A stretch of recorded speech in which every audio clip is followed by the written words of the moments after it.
দুনিয়ার মুসলমান ভাইরে আমার, ইমানের এত দাম। আমার আল্লাহ রব্বুল আলামিন বলে, দুনিয়ার মধ্যে যারা আল্লাহ সাক্ষাৎ পেতে চায়, আল্লাহর জান্নাতে যারা যেতে চায়, আল্লাহ রব্বুল আলামিন বলেন, আমি আল্লাহ রব্বুল আলামিনের পক্ষ থেকে দুইটা দায়িত্ব দেওয়া হয়েছে।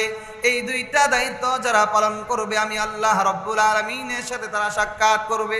আল্লাহ রব্বুল আলামিন বলেন, فَمَنْ كَانَ يَرْجُو لِقَاءَ رَبِّهِ فَلْيَعْمَلْ عَمَلًا صَالِحًا وَلَا يُشْرِكْ بِعِبَادَةِ رَبِّهِ أَحَدًا।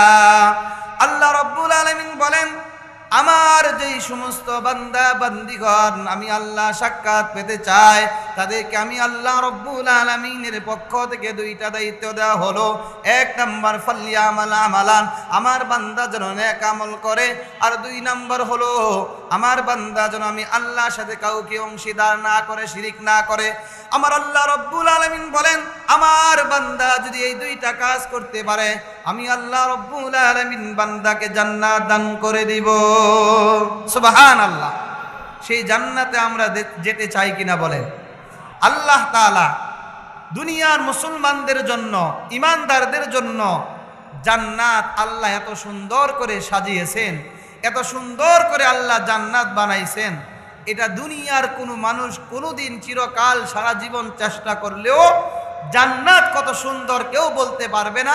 কোরআন এবং হাদিস থেকে কিছু ধারণা নেওয়া যায়, কিন্তু জান্নাত যে কত সুন্দর এটা পৃথিবীর কেউ বলতে পারবে না। আল্লাহ বলছেন, ফালা তা'লামু নাফসুম মা উখফিয়া লাহুম মিন কুররাতি আ'য়ুন জাযাআম বিমা কানু ইয়ামালুন। আল্লাহ রব্বুল আলামিন বলেন, আমি আল্লাহ রব্বুল আলামিন আমার বান্দাদের জন্য কি গোপন করে রাখলাম বান্দা জানে না। তাদের আমলের প্রতিদান হিসাবে আমি আল্লাহ রব্বুল আলামিন জান্নাতকে সাজাইলাম। জান্নাত আমি আল্লাহ বানাইলাম আমার মুমিন বান্দাদের জন্য, কারণ জান্নাত আল্লাহ বানাইছেন মুমিনের জন্য। ঠিক কিনা বলেন? এই জন্য আল্লাহ বলেন, ওয়াসারিউ ইলা মাগফিরাতিম মির রাব্বিকুম ওয়া জান্নাতিন আরদুহাস সামাওয়াতু ওয়াল আরদ উইদ্দাত লিল মুত্তাকিন।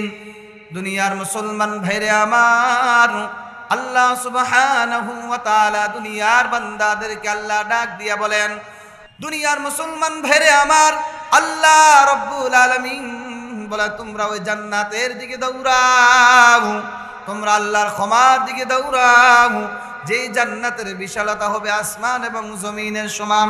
আমার আল্লাহ রব্বুল আলামিন বলেন, উইদ্দাত লিল মুত্তাকিন, আমি আল্লাহ জান্নাত প্রস্তুত করে রাখলাম। আমি আল্লাহ রব্বুল আলামিন জান্নাত বানাইলাম।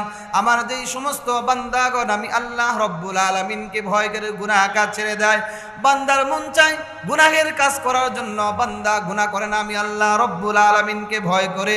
বান্দার মনে চায় খারাপ কাজের দিকে ধাবিত হয়, কিন্তু বান্দা গুনাহ করে না, আমাকে ভয় করে।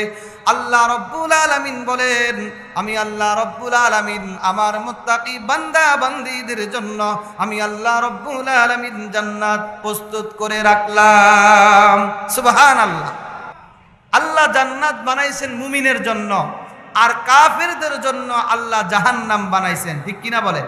এজন্য আল্লাহ বলেন, ফাত্তাকুন নারাল্লাতী ওয়াকুদুহান নাস ওয়াল হিজারা। আল্লাহ বলেন, ওই আগুনকে ভয় করো যে আগুনের ইন্ধন হবে মানুষ এবং পাথর। আল্লাহ বলেন, উইদ্দাত লিল কাফিরিন, আমি আল্লাহ এই জাহান্নাম প্রস্তুত করলাম, জাহান্নাম বানাইলাম কাফেরদের জন্য। ঠিক কিনা বলেন? তার মানে আমরা যারা ঈমান গ্রহণ করেছি, আল্লাহকে বিশ্বাস করি, আল্লাহর অস্তিত্বকে বিশ্বাস করি, অবশ্যই অবশ্যই আমরা যদি ঈমান গ্রহণ করি, ঈমানের সাথে সাথে আমল করতে পারি, অবশ্যই আল্লাহ আমাদেরকে জান্নাত দান করবেন। ঠিক কিনা বলেন? আরে জোরে বলেন ঠিক কিনা? সেই জান্নাতে আমরা যেতে চাই কিনা বলেন? সম্মানিত হাজিরিন, আমরা ঈমানদার। আল্লাহ তাআলা দুনিয়ার মধ্যে আল্লাহ তাআলা বান্দাকে পরীক্ষা করবেন বিভিন্ন সময়, বিভিন্ন ভাবে, মুসিবত দিয়ে, বিপদ